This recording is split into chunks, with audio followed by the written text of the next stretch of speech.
Hoy en la sección Siempre hay un zurdo de TikTok nos van a explicar cómo se puede ser comunista y tener un iPhone y el concepto de meritocracia. Puede ser comunista y tener iPhone. Puede ser comunista y tener iPhone. Como poder puedes, es un poco inconsecuente, pero puedes. El capitalismo no hizo tu iPhone, trabajadores hicieron tu iPhone. No. La innovación no la hacen los trabajadores, la innovación la hace el capitalista, el que pone el capital, el que pone la empresa, el que pone el riesgo. Ese es el que genera la innovación. Los trabajadores colaboran dentro de la cadena productiva, pero la innovación no la generan los trabajadores. Pero gracias al capitalismo, Steve Jobs inventó el iPhone. Primero ¿Correcto? que nada, Steve Jobs estaba en contra de la idea de que Apple produzca teléfonos. Un grupo de ingenieros en Apple trabajó en secreto en el proyecto del iPhone y luego lo presentó a Jobs, quien después de un arduo convencimiento finalmente lo aceptó.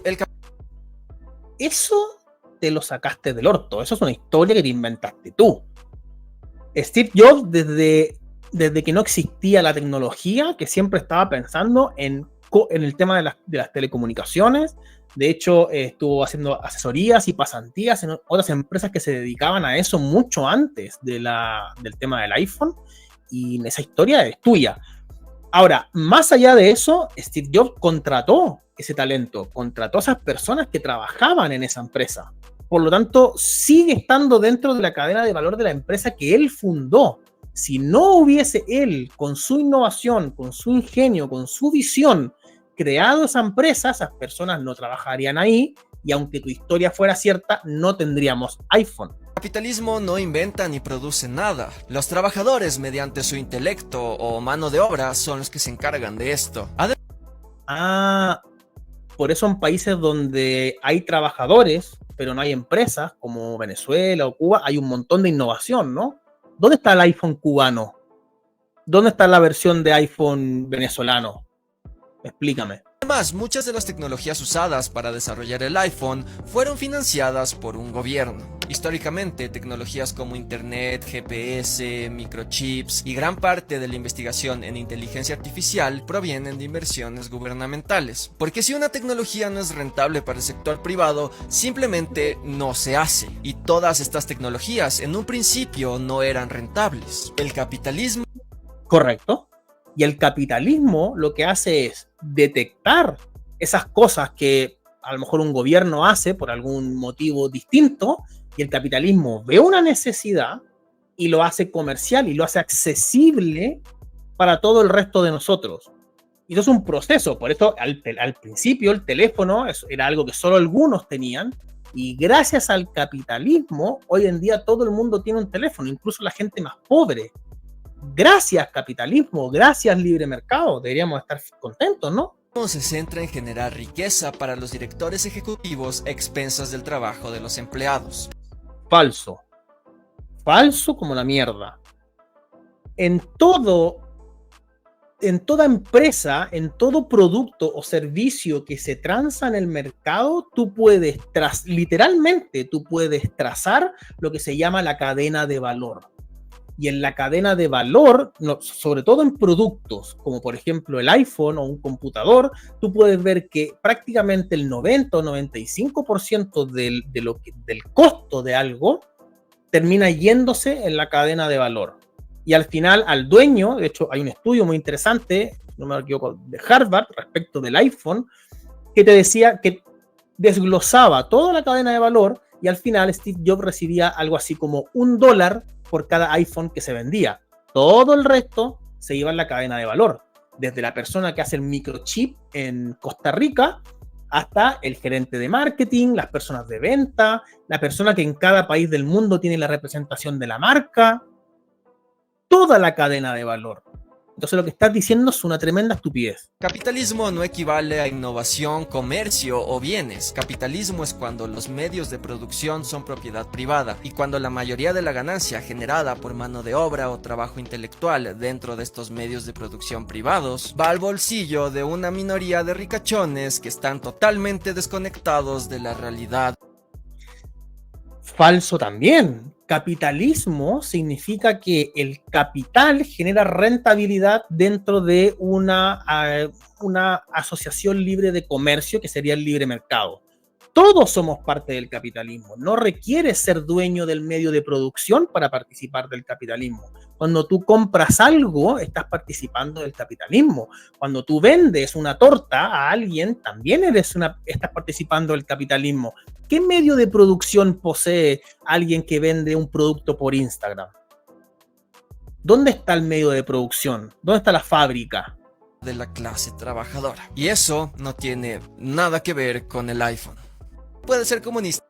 Pero entonces, si no tiene nada que ver con el iPhone, por ejemplo, una persona que vende por Instagram, ¿no es dueña del medio de producción porque tiene un teléfono?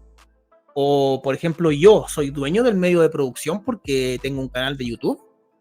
¿Soy dueño o soy un empleado de la empresa de YouTube? Aunque no tengo horario, no tengo contrato. ¿Cómo funciona el tema de los medios de producción en el mundo real, donde no hay una fábrica que está produciendo todo de forma centralizada? No existe eso en la realidad. Entonces, ¿tú puedes tener un teléfono siendo comunista? Sí, puedes. Es un poco inconsecuente, porque tú lo que promueves es que los trabajadores sean dueños de los medios de producción. Por lo tanto, si los trabajadores de Apple fueran los dueños de los medios de producción, no tendríamos iPhone y la empresa hubiese quebrado. Toda la experiencia te dice lo mismo. Entonces, como poder puedes, pero es un poco inconsecuente. Venden la idea de que si el PIB sube, todos ganamos, pero el crecimiento económico de un país no garantiza una mejora en la calidad de vida. Falso. Todos los países que crecen económicamente mejoran la calidad de vida de sus ciudadanos. Eso es un hecho, un dato, así como una casa. Venden la idea de que si el PIB sube, todos ganamos, pero no siempre es verdad. Lo que realmente importa es a dónde va esa riqueza, si a las manos de unos pocos ricos o a la mayoría de la población. Lo que me encanta del argumento zurdo es que nunca te pone un ejemplo real. Nunca hay algo tangible que uno pueda ver. Porque el argumento sería válido si él pudiera darnos un ejemplo de un país que ha generado crecimiento económico y por algún motivo eso no hubiera mejorado las condiciones materiales de los habitantes de ese país. Y eso no existe. Cualquier país que genera crecimiento económico, tú puedes literalmente medir con todos los indicadores la mejoría en la calidad de vida de las personas. Por ejemplo, en Chile, durante la época, sobre todo los primeros 20 años de lo que fue el retorno a la democracia, el crecimiento económico fue exponencial. Y durante el gobierno de Michelle Bachelet, un economista llamado Joseph Ramos hizo un informe de productividad económica, un economista de izquierda, quien tuvo que reconocer el milagro económico chileno a la luz de los datos de su informe de productividad, donde se detalla, y lo pueden encontrar en internet, eso es información pública, donde se detalla cómo la calidad de vida de todas las personas del país aumentó exponencialmente en la misma línea que el crecimiento económico. Por ejemplo, desde cosas como acceder a bienes o servicios como refrigeradores y alcantarillado público, hasta teléfonos, viajes y todo lo que tiene que ver con el mercado. O sea, es falso que exista alguna vez, en algún momento, evidencia de un país que crece económicamente y eso no mejora la calidad de vida de las personas que habitan en ese país. Falso. Que es la que crea la riqueza en primer lugar. El neoliberalismo ha permitido que los ricos paguen menos impuestos. Los ricos paguen menos impuestos. Nunca se han pagado más impuestos que hoy. Los impuestos no paran de subir en casi todas partes del mundo. Los pocos ejemplos de países que bajan los impuestos, de hecho, como Irlanda, lo único que hacen es generar justamente crecimiento económico y riqueza para todos los ciudadanos. Irlanda hace 20 años o 30 años tomaron la decisión de ir por el camino distinto al socialismo, bajaron los impuestos y se transformaron hoy en el país más rico de la zona euro con un ingreso per cápita de más de $100,000.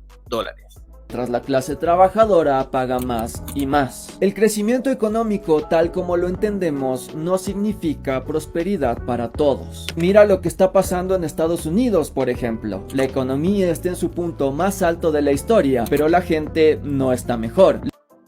¿A qué te refieres con que la gente no está mejor? ¿Cuál es el dato duro que nos vas a mostrar más que una imagen de alguien que vive en un campamento? Porque la gente en Estados Unidos vive bastante bien. O sea, un jardinero gana $5.000 mensuales y hay full empleo en Estados Unidos. Y como hay full empleo, los sueldos suben año contra año. Siempre van ganando los sueldos poder adquisitivo año contra año. Y hay full empleo, o sea, todo el mundo tiene trabajo.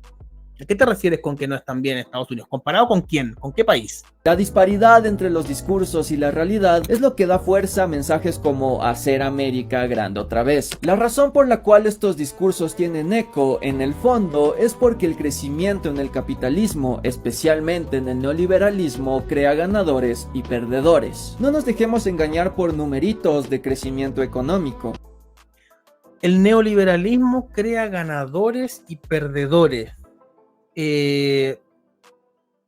No entiendo. Las personas se agrupan dentro de la jerarquía social en distintos niveles. Evidentemente hay gente más ganadora que otra, y eso lo puedes ver en ejemplos simples que hasta tú los puedes entender. Por ejemplo, en el fútbol. Evidentemente Messi está en la parte más alta de la jerarquía de su profesión, es un ganador, nadie puede decir lo contrario. No significa que Alexis Sánchez no sea un ganador, pero gana menos que Messi.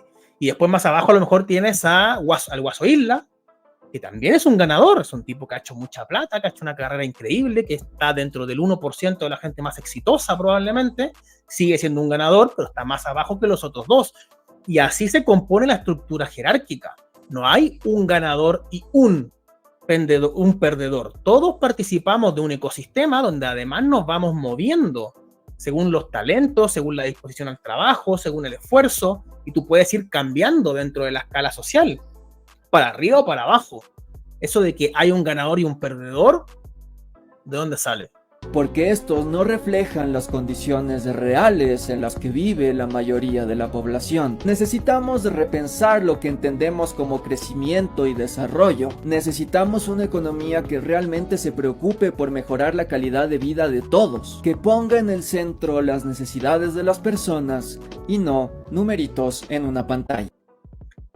Tú dices como un tipo de economía planificada a lo Cuba, a lo Unión Soviética, a lo Venezuela, ahí donde hay un Estado que se preocupa del bienestar de las personas. ¿Cuál sería tu ejemplo? Es importante destacar los avances que ha logrado Cuba. Cuba. Ok, avances de Cuba.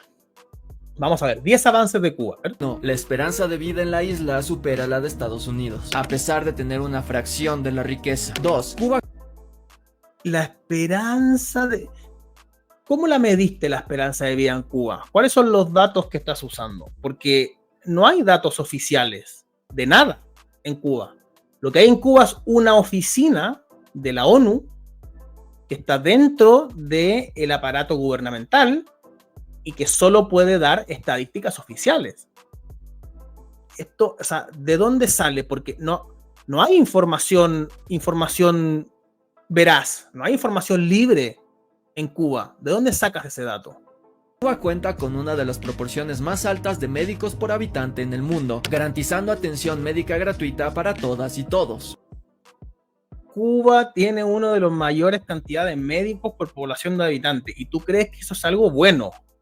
Ahora, si tú alguna vez fueras a Cuba, te darías cuenta que está lleno de médicos haciendo de taxista.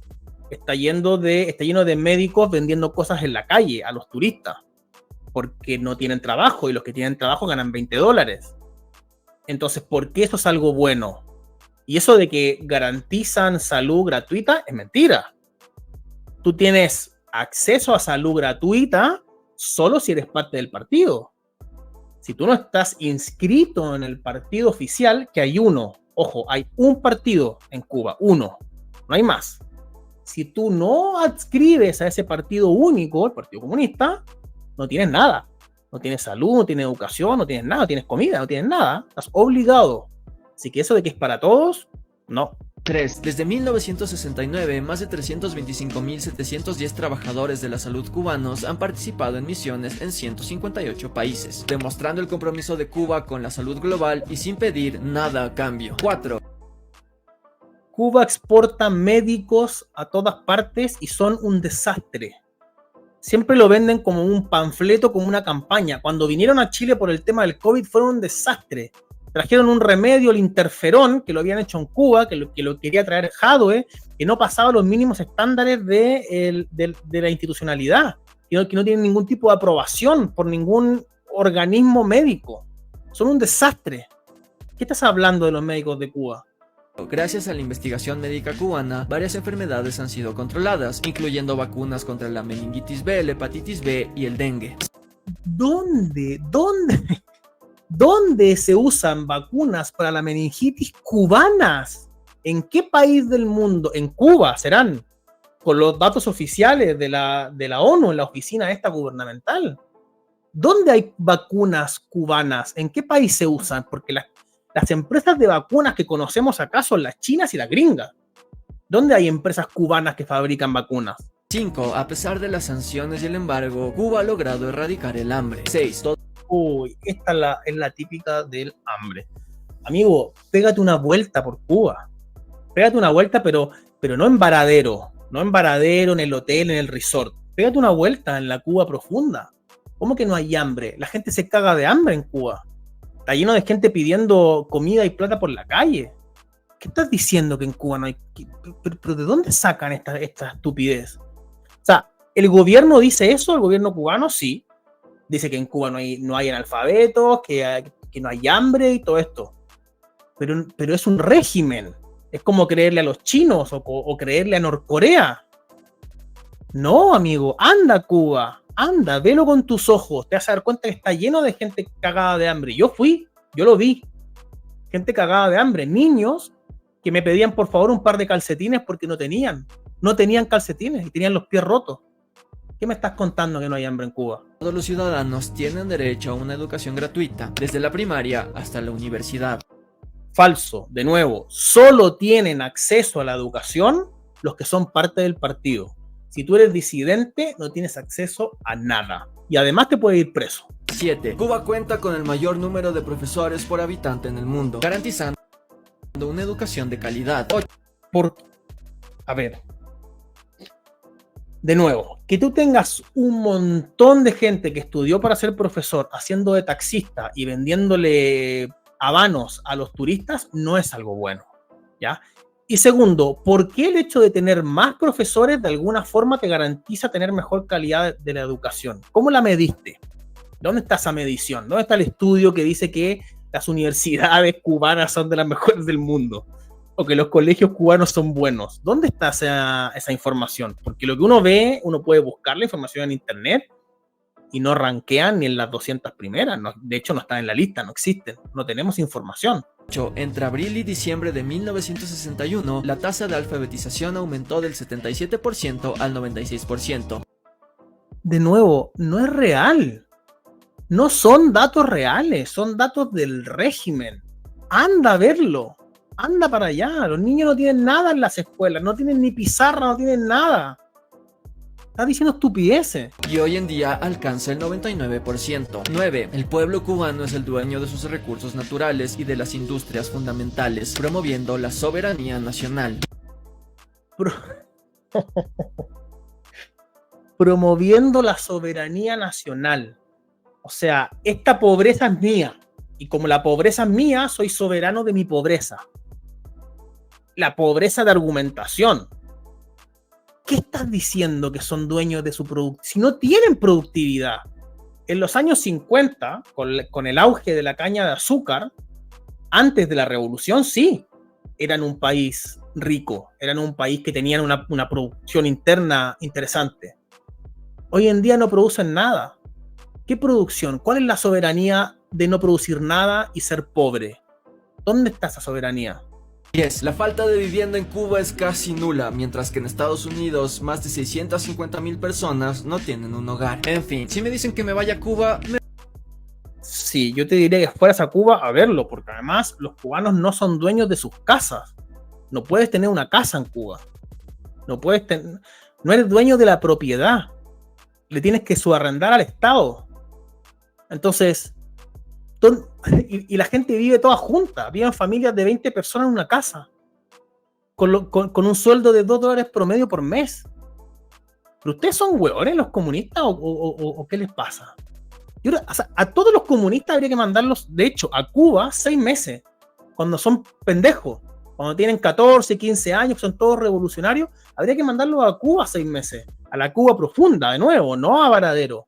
Se les pasaría el comunismo, en 2 semanas se les pasa el comunismo a todos. Estoy seguro que ya has visto el tren de Rosa Pastel, en el que gente pone fotos antiguas cuando aún tenían sueños y luego fotos del presente, donde se ve que no les fue como esperaban. Ok, o sea, gente que pensaba que le iba a ir mejor y después no les fue tan bien. Esto demuestra muy bien el mito de la meritocracia. Aquí va a hablar de algo que evidentemente no entiende, a ver. La meritocracia es esta idea de que si es que le echamos ganas y nos esforzamos lo suficiente, merecemos encontrar el éxito y la felicidad. Y que la gente que no ha triunfado es porque no se esforzó lo suficiente. No. Esto es lo mismo que dice Reddit en un reel en internet respecto de la meritocracia y tiene una tremenda confusión. Bueno, como ser liberal de izquierda, así que sí, están confundidos. La meritocracia no habla del esfuerzo. Ustedes confunden esfuerzo con mérito, que son cosas distintas.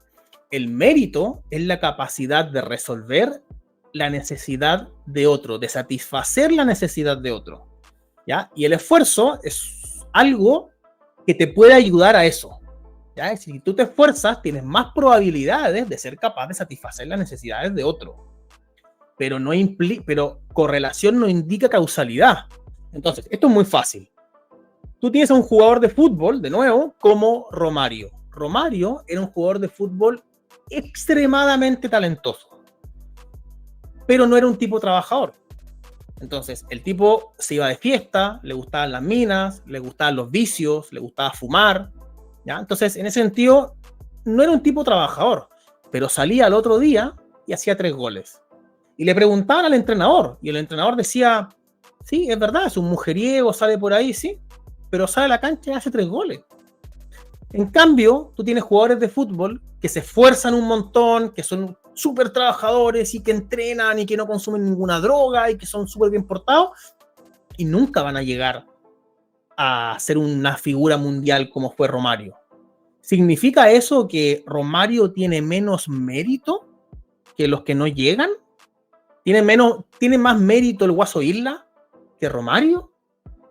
No, amigo, porque Romario satisface la necesidad de los hinchas del club, vende camisetas, satisface la necesidad del club, porque hace goles y gana partidos.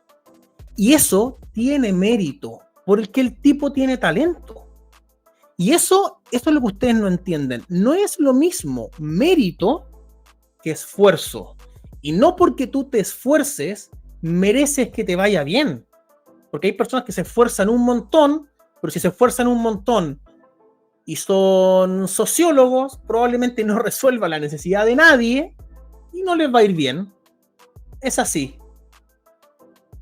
No dio ese extra que la gente exitosa sí. Esta es una ideología que se nos ha metido a la fuerza desde niños, en las escuelas, en la televisión, nuestros padres, y es una de las mentiras más grandes del capitalismo. La meritocracia no existe, y no solo eso, es moralmente condenable creer en esta. Lo que existe es la suerte y nacer en condiciones favorables.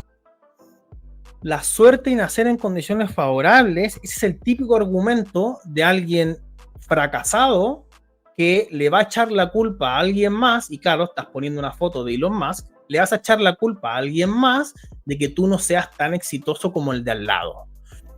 Y de nuevo, no estoy diciendo que la gente pobre sea pobre porque no se esfuerza, porque no tiene que ver con el esfuerzo. La pobreza y la riqueza no tienen que ver con el esfuerzo. Otro ejemplo, si tú quieres subir una montaña, por ejemplo, y lo haces con una piedra, pensemos en las edades más primitivas, y tú quieres subir con una piedra rodando, te va a generar menos esfuerzo con una piedra redonda que con una piedra cuadrada que tengas que ir tirándola de esta forma. ¿Significa que quien tiene más esfuerzo va a llegar antes a la cima? No, va a llegar el de la piedra redonda, porque entendió de mejor manera cómo solucionar el problema, cómo satisfacer la necesidad de llegar arriba con la piedra. No tiene que ver con el esfuerzo la meritocracia. Por ejemplo, Elon Musk, él no es muy inteligente, ni innovador, ni carismático, que Elon Musk no es inteligente, no es carismático, no es innovador. Mira. Digamos, pero tuvo la suerte de nacer en una familia dueña de minas de esmeraldas en Sudáfrica. Por el contrario, estoy seguro que conoces a alguien que se levanta a las 5 de la mañana todos los días, debe viajar por horas para llegar a su trabajo, gana menos de la mínima y no importa cuántas ganas le eche, es muy poco probable que salga de la pobreza. Así es verdad. Pero de nuevo, esa persona que se levanta a las 5 de la mañana, ¿qué necesidad está resolviendo? Esa es la pregunta.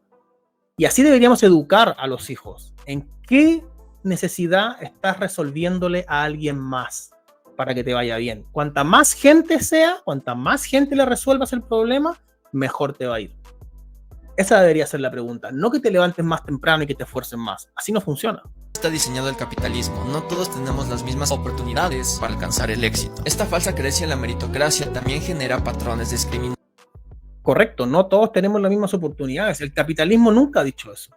El capitalismo nunca te va a decir que todos tienen exactamente las mismas oportunidades. Eso lo dicen ustedes, los socialistas.